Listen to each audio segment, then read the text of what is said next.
大家好，呢度係天水圍屯馬線站。你落到嚟幾步就見到天盛苑街市，不過你唔需要行過去㗎，因為你轉左就見到有個公園仔。呢個公園仔就去直入。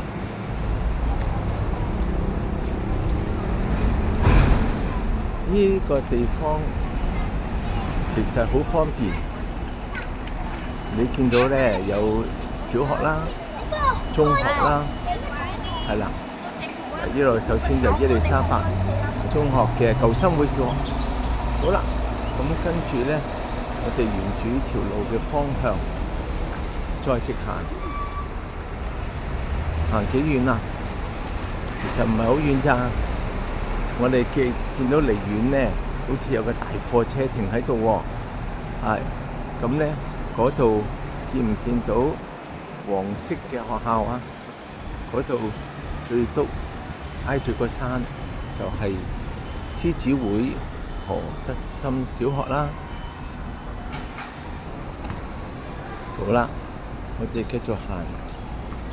其實原來佢係好似最尾。不過咧，行嚟都係幾分鐘。好，大家見到個獅子個字啊，係呢個咧就由11月23日開始租用嘅地方，獅子會何德森小學。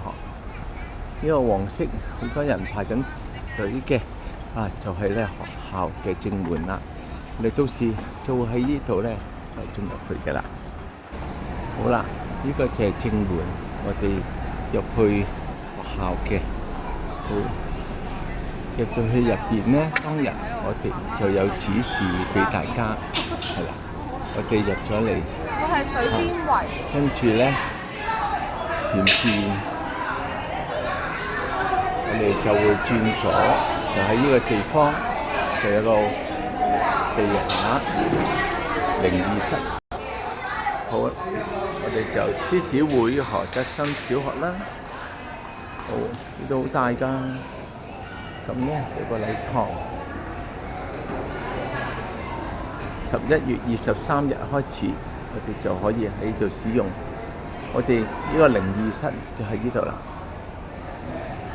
入邊咧好大㗎，我哋叫做黎志軒。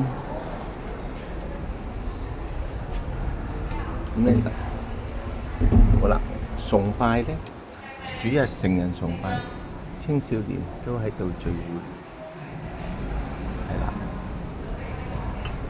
主日崇拜同埋主日早上崇拜同埋下午青少年嘅聚會，青少年仲可以喺度打波喎，好玩㗎。兒童咧就10至12喺上邊班房。好，祝福大家。11月23日開始就喺度聚會啦。